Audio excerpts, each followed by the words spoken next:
안녕하세요. 이동훈 기자입니다. 안녕하세요. 문경환 기자입니다. 저희가 북한 조선노동당체 7차 당대회 분석하는 시간을 계속 갖고 있죠. 네. 상당히 오래간만에 지금 하는 것 같은데요. 오늘 5번째 시간입니다. 북한은 왜 영도와 계승 문제를 강조하는가라는 이제 제목인데, 지금까지 계속 저희가 사업 총화보고 평가 부분을 하고 있잖아요. 네. 그래서 이건 이제 세 번째 부분인데. 네, 마지막입니다, 오늘이. 네. 네. 전체 분석 마지막이 아닙니다. 네, 평가의 마지막. 평가의 마지막 부분이고요. 일단은 준비를 하신 우리 문경환 기자님께서 좀 말씀 부탁드리겠습니다. 네, 사업 총화보고 이제 평가를 할 때 첫 번째가 이제 경과보고 부분이었고, 두 번째가 이제 강성국가 건설의 성과 부분이었고, 마지막이 이 성과의 요인, 이렇게 좀 볼 수가 있습니다. 네. 모든 승리와 성과의 근본 비결이 뭐냐.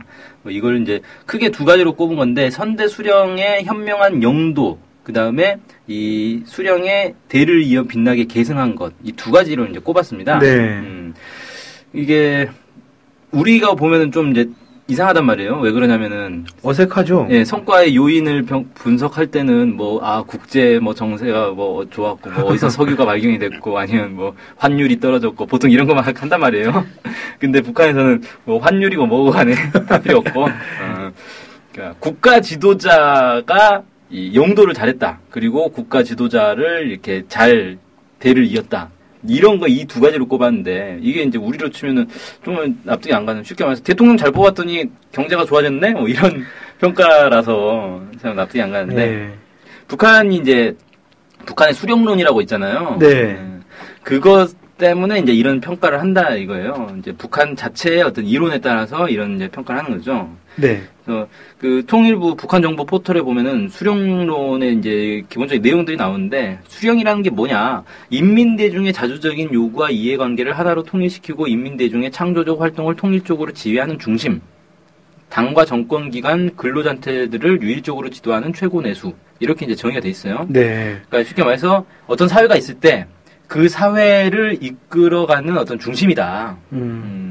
그러니까 이 사람들은, 사회에 살고 있는 사람들은 다양한 생각들을 가지고 있잖아요. 네. 이걸 이제 하나로 모아내는 그런 사람이다. 이런 거죠. 네. 사실 그냥 지금까지 저희가 교육받아 온 걸로는 잘 이해는 되진 않는 것 같아요.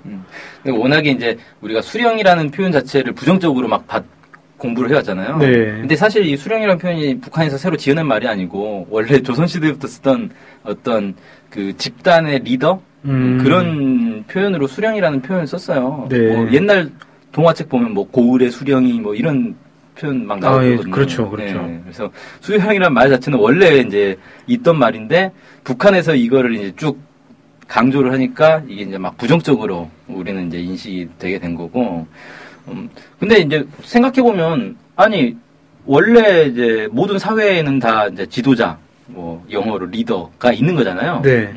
그거랑 뭔 차이가 있지?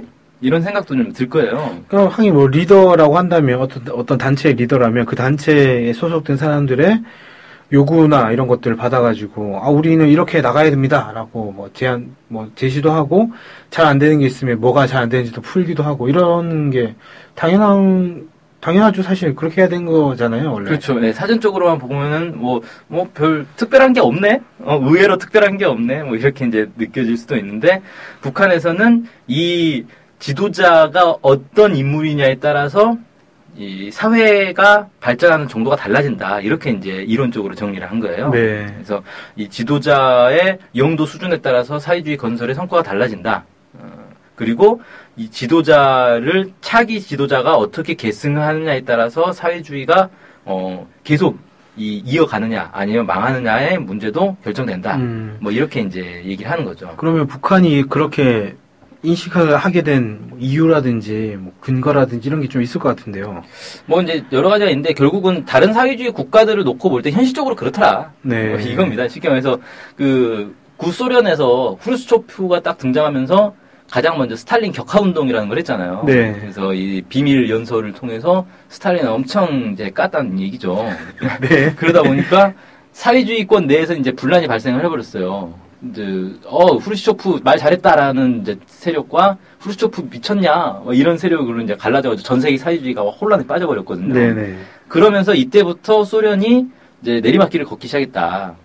결국은 사회주의를 포기하게 됐다. 네. 이렇게 이제 북한은 보는 거예요.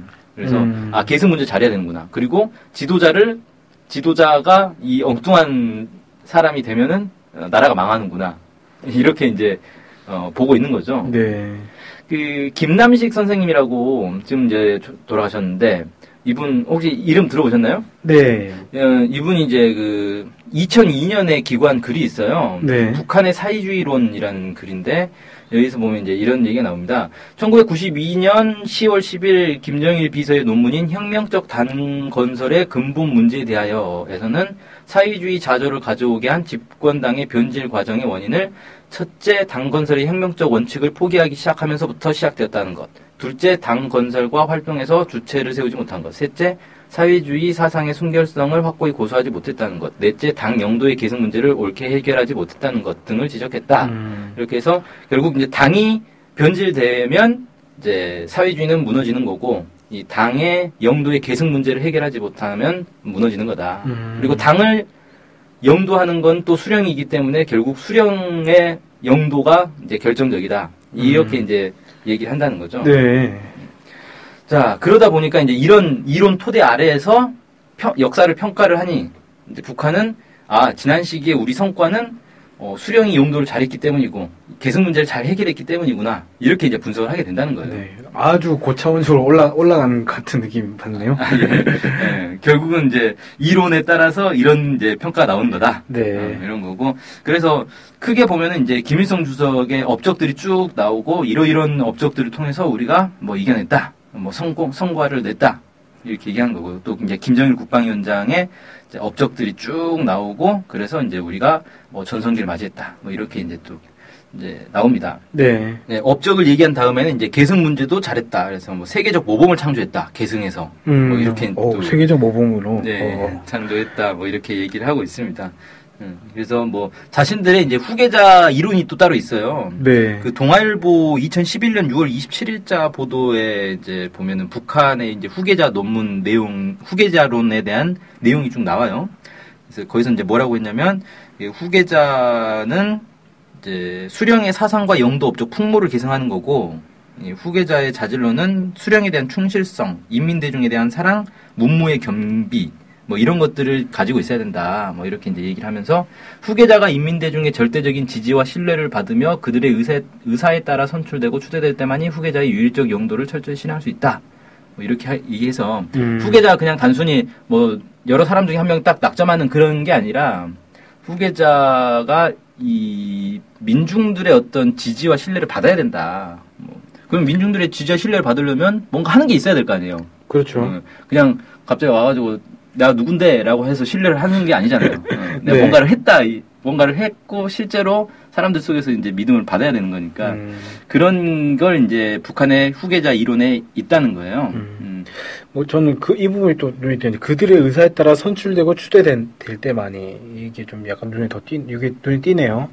이건 이제 당 내에서 선출이 된다. 이런 의미가 되겠죠. 네네.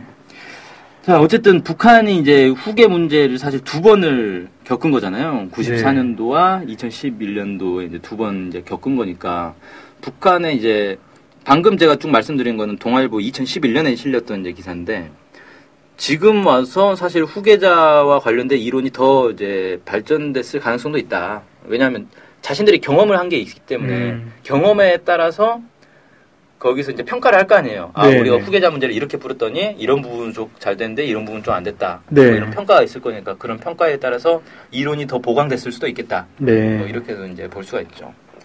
자, 어쨌든 이런 걸 통해서 이제 북한이 자신들의 성과가 이렇게 났다. 그래서 마지막으로 이렇게 딱 정리를 했어요. 혁명 위협 수행에서 수령이 결정적 역할을 하며 수령의 위협 계승 문제가 혁명의 운명과 인민의 장래를 결정하는 근본 문제라는 고귀한 천리를 뚜렷이 확증했다. 수령의 사상과 용도를 빛나게 계승해 나가는 조선노동당은 영원히 필승불패다. 뭐 이렇게 이제 결론을 딱 내렸습니다. 네. 그러니까 쉽게 말해서 우리가 이제 수령론, 후계자론에 따라서 우리 국가를 이렇게 운영을 했고 그래서 잘 됐다. 이게 확인이 됐다. 그래서 앞으로도 이렇게 할 거다. 이렇게 이제 정리를 한 거죠. 그리고 우린 필승불패다. 이 길로만 가면 네. 우리는 필승불패다. 이렇게 정리를 해버린 거죠. 네. 그 다음에 사실 이제 사업 총화 보고에 나오지 않은 내용이 있어요. 왜냐면 김정은 제1위원장에 대한 내용은 없죠.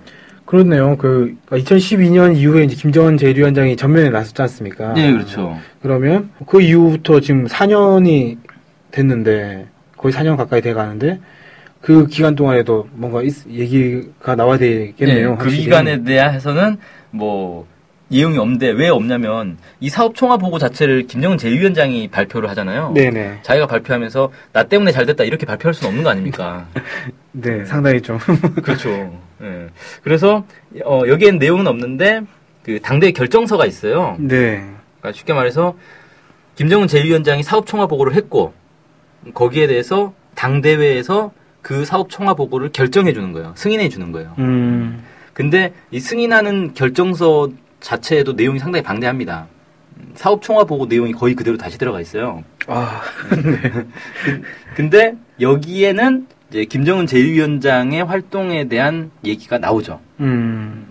그래서 여기서 이제 뭐라고 됐냐면 그 표현은 이렇게 돼 있어요. 일단 김일성 주석을 위대한 수령, 김정일 국방위원장을 탁월한 수령, 김정은 제1위원장을 최고 영도자 이렇게 이제 표현을 하고 있어요. 근데 이게 이제 원래 김정일 국방위원장에 대해서도 수령이라는 표현을 안 쓰다가 나중에 쓰게 된 거거든요. 2012년 네. 이후에. 네네. 그래서 이제 김일성 주석, 김정일 국방위원장을 모두 수령이라고 부르게 된 건데, 그러니까 제가 볼 때는 북한에서 그런 이론이 있는 건 아닌데 암묵적으로 관행적으로 그런 게 있는 것 같아요. 생존해 있는 시기에는 수령이라는 표현을 쓰지 않고 나중에 이제 수령이라는 표현을 쓴다. 뭐 이런 어떤 전례가 있는 것 같아요. 네. 오늘 김일성 주석 같은 경우에는 수령이라고. 그건 이제 애초에 네, 처음에 초대 수령이었기 때문에 그렇게 한 것 같고 그 이후에 이제 후계자 시기에는 후계자를 수령이라고 부르진 않는데 이제 생존해 있을 때는 수령이라는 표현을 쓰지 않는다. 뭐 이런 규칙이 있는 것 같아요. 실제로는 그 역할을 하고 있지만. 네. 그래서 사실 김정은 제1위원장도 지금 수령으로서의 역할을 하고 있는 거잖아요. 그렇죠. 하지만 수령이라는 표현은 쓰지 않는다는 거죠. 네. 나중에 이제 쓰겠죠.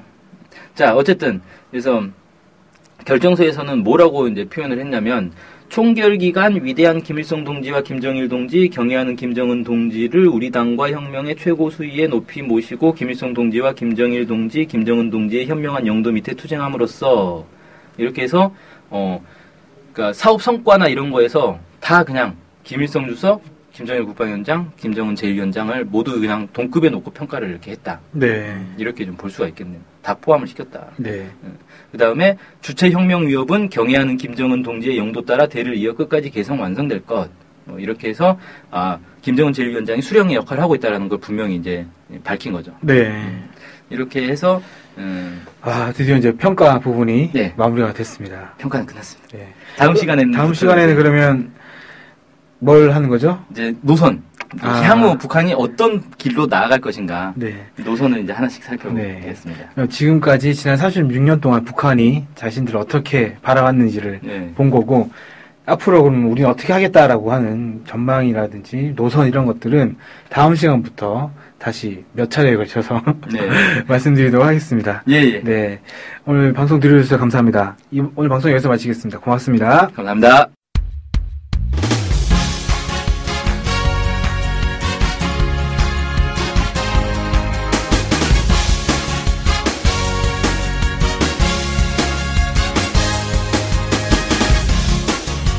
팟캐스트 많이 들으시나요? 그럼요. 구독하는 방송만 10개 정도 됩니다. 와. 근데 그 중에 북한 소식을 전문적으로 하는 방송이 몇 개나 되나요? 찾아보니 딱 하나밖에 없었습니다. 바로 NK투데이 공식 팟캐스트 스케치북이죠. 어쨌든 통일을 좀 하려면 그 상대방이 북한을 정확히 알아야 되잖아요. 근데 그런 팟캐스트가 하나밖에 없다니 정말 안타깝네요. 그래서 스케치북을 꼭 들어야 하는 겁니다. 네. 통일을 꿈꾸는 국내 유일 북한 소식 전문 팟캐스트 스케치북 많은 청취 부탁드리겠습니다.